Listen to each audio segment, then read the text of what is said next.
mari kita belajar bagaimana cara menghitung cost dari minuman. Ini juga sering disebut dengan COGS atau Cost of Goods Sold. Ada juga yang menyebutnya dengan HPP atau harga pokok penjualan.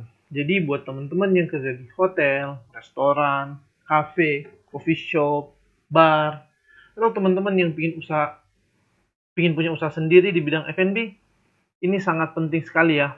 Karena penentuan cost itu merupakan langkah awal untuk kita membangun sebuah usaha atau bisnis. Oke teman-teman, sebelum kita masuk, saya meminta teman-teman untuk subscribe channel saya ini, berikan like, bunyikan lonceng notifikasi ya teman-teman ya. Dan mungkin teman-teman mau share ke teman-teman kalian biar channel ini bisa berkembang dan kita bisa belajar lebih banyak lagi. Oke teman-teman, di akhir sesi juga nanti saya akan membagikan caranya biar teman-teman bisa dapat file ini ya secara gratis ya. Jadi tonton terus sampai selesai. Oke teman-teman, ayo kita mulai. Nah, di sini teman-teman bisa lihat ada tabel Excel ya yang sudah saya siapkan. Jadi di sini ada banyak banget komponen dari ingredient sampai ke net price. Oke, jadi ayo kita bedah satu persatu komponennya ya. Nah, di sini saya bagi dua kelompok ya biar mempermudah kita untuk belajar ya. Yang pertama ini yang atas itu ada ingredient unit, volume unit, use price, dan use cost. Dan komponen kedua itu yang bawa ini ya teman-teman ya. Yang dari total cost sampai net price. Oke, ingredient. Di sini saya bikin dua ya, ada yang non alkohol, brown sugar latte sama Long Island iced tea ya. Untuk harga ini semuanya saya cuma estimasi ya, jadi ini bukan harga yang benar. Jadi biar teman-teman untuk harga benarnya teman-teman bisa ngecek ke supplier atau pasar, toko tempat teman-teman belanja.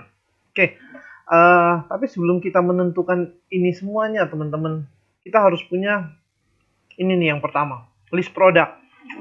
Karena ini akan mempermudah teman-teman dalam menghitung cost kalau teman-teman udah punya list produk. Jadi list produk ini adalah produk apa aja yang ada di bar teman-teman.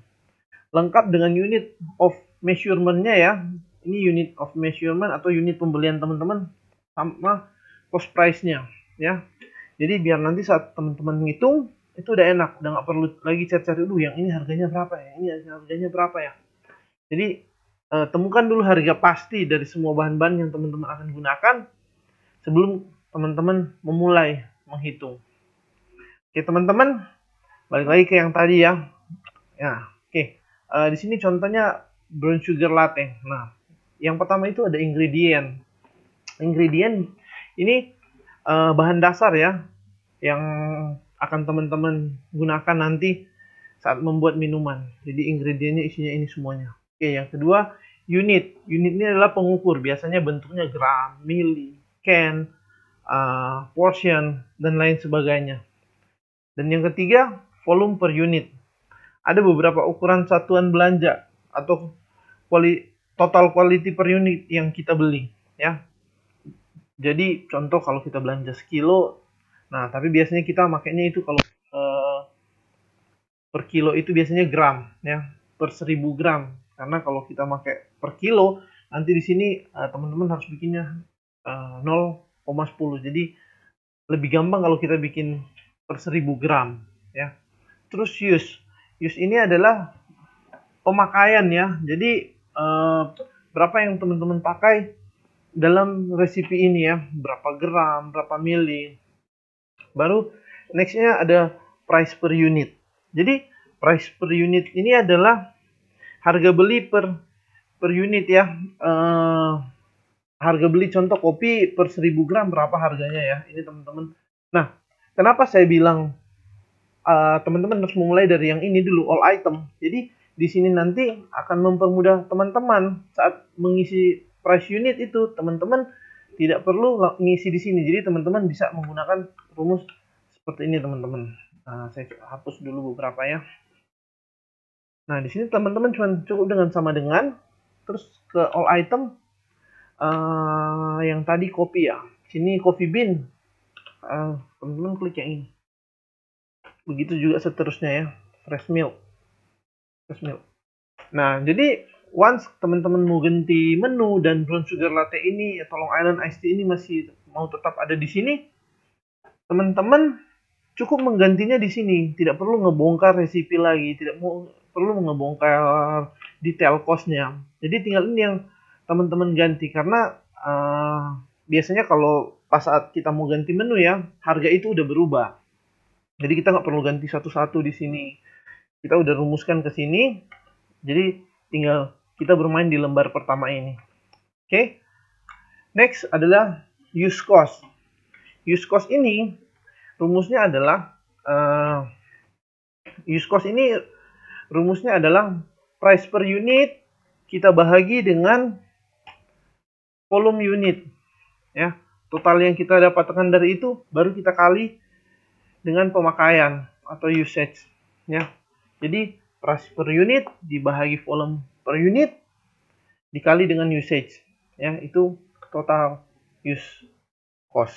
Ya, jadi kita bisa tarik ini ya, karena ini jadi biar mempermudah kita ya.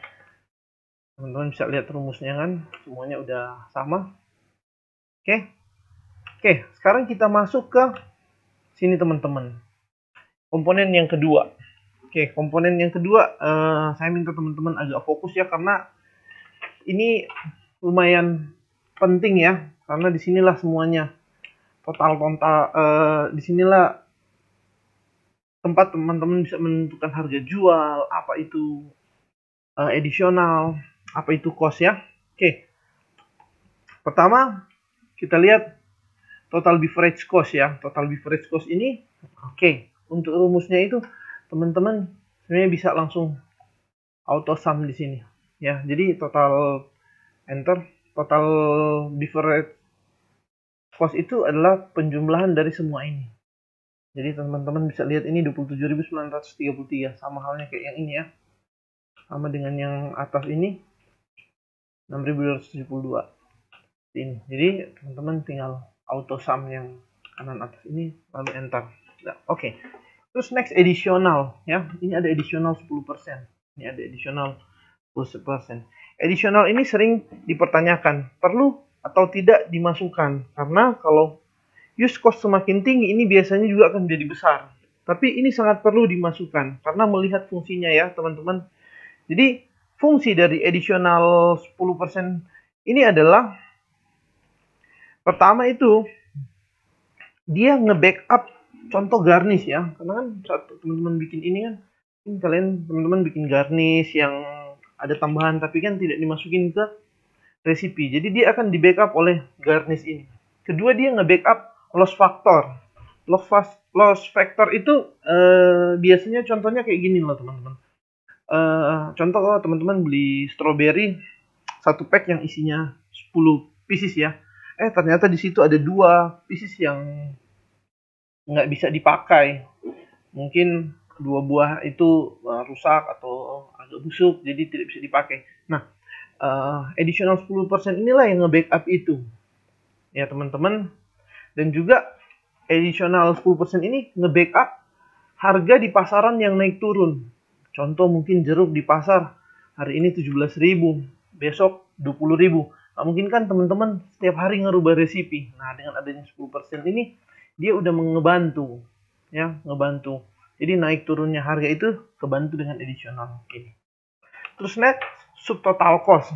Subtotal cost ini adalah penjumlahan antara total beverage cost dan additional ya. Total beverage cost dan additional 10% ya. Oke. Oke teman-teman, sekarang kita masuk ke selling price ya. Selling price ini sengaja saya tidak masukin rumus ya teman-teman. Sengaja saya nggak masukin rumus di sini, teman-teman bisa lihat dalam tabel ini. Jadi saat kalian menentukan harga jual nanti, yang akan bergerak itu adalah cost presentation, presentasi cost yang ini teman-teman. Jadi di sini yang teman-teman lihat, yang bergerak cost presentasinya. Oke, jadi cost presentasi ini adalah komponen yang paling utama dan yang paling penting saat menentukan harga jual ya teman-teman. Nah, rumus dari cost ini adalah, kita bisa lihat sama dengan subtotal cost itu dibagi dengan selling price, teman-teman. Nah, di sini teman-teman, nah, di sini kalau saat kita masukin angkanya, teman-teman bisa lihat. Nanti jangan lupa kalau di sini dia muncul angka seperti ini ya, angka doang, teman-teman jangan lupa klik ini ya, persen. Jadi biar di sini angkanya jadi presentasi. Oke. Sering sekali terjadi pertanyaan, berapa sih standar cost beverage itu? Atau berapa persen sih cost beverage itu idealnya? Nah, sebenarnya semua itu berpatokan pada kerangka PNL kita. PNL kita yang kita rencanakan dari awal. Jadi budget yang kita susun dari awal. Oke, di sini saya akan bahas sedikit ya soal PNL ya. Tapi untuk detailnya nanti kita akan belajar ya, karena PNL itu lumayan besar. Jadi kalau kita bahas detail itu butuh waktu yang lama ya. Oke, jadi PNL itu dia terbagi dua, yaitu pendapatan dan pengeluaran. Pendapatan atau revenue itu adalah hasil yang kita jual dari jual makanan, minuman, atau mungkin tempat teman-teman ada nyewain tempat teman-teman buat meeting atau apa, itu bisa jadi ada revenue ya. Jadi itu pendapatan. Dan pengeluaran. Sedangkan pengeluaran ini dia terbagi dari COGS ya. COGS ini yang pertama. Terus PTIB. PTIB itu biasanya labor cost. Labor cost itu buat bayar gaji karyawan atau tunjangan-tunjangan karyawan atau bonus. Itu semua masuk ke labor cost. Terus yang ketiga itu ada expense. Expense itu biasanya supplies, cleaning supplies, music entertain, kitchen fuel, printing stationery, dan lain-lain ya. PNL itu lumayan banyak isinya ya. Expense itu lumayan banyak isinya ya. Dan yang terakhir energy cost. Energy cost ini biasanya itu listrik dan air ya. Nah, nanti dari situ teman-teman bisa ngelihat berapa profit yang teman-teman bisa dapat ya. Biasanya pembagiannya itu COGS 30%, PTIB 12%, expense sekitar 20%, energy cost itu sekitar 3%. Jadi pengeluaran teman-teman itu kalau di total sekitar 65%. Jadi keuntungannya itu kita sekitar 35%.